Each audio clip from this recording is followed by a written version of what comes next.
Hi everybody, Kyle Austin, mlive.com here at Assembly Hall, my favorite Big Ten arena after Michigan State's 63-60 win over Indiana. Here with my three takeaways as always. Takeaway number one, not to start with a negative, but game was a little bit closer than it should have been. You know, Michigan State, I think, kept Indiana at 2 field goals in the first 8 minutes. Shot really well at times. You know, I think, won the, field goal percentage battle about 50-25, but Indiana really, out-hustled them, kind of outworked them. Biggest number that stands out on the stat sheet is 25-3 in offensive rebounds. Tom Izzo, I'm going to quote him here, he called that an insult to my players, me, and anybody else who has ever played here. So obviously that's a big deal to them. They felt like Indiana played harder than them, made a lot more hustle plays, whether it's the offensive rebounds, getting loose balls, that sort of thing. And that's really what kept it close. This was a 1-point game until Matt McQuaid hit a big three in the last couple of minutes. So, I think it's a lesson for them. Obviously, Michigan State comes away with a win, but I think they know that they can't get away with it, something like that. And this hasn't been a problem. This is not a team we talked a lot this year about getting out hustled and getting out worked.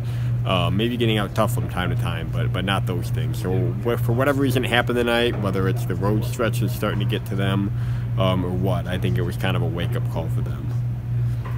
Takeaway number two, Matt McQuaid was big for Michigan State tonight. He hit the big three with, I think, 124 left. That really kind of iced the game. 1-point game made it a 4-point game, and then Michigan State was able to hold out from there. Hit two big ones, too, in the first half to kind of give them the most momentum that they had. And, he finished with team-high 12 points. 12 points was the team high for Michigan State tonight. Jaren Jackson, Joshua Langford with 10. Miles Bridges was about as pedestrian as I can remember him. Not a poor shooting night, but just 3 for 7. Guy only took 7 shots. So Michigan State needed somebody tonight to do something. Cassius Winston, I thought, distributed the ball well, but didn't score a whole lot. So we haven't seen Matt McQuaid do a whole lot, but Michigan State needed something tonight, and that speaks to the depth that they're able to get a guy who hasn't done a whole lot this year to hit that big shot. He's not the guy you would think to be in that situation, but they certainly needed it, and they got it.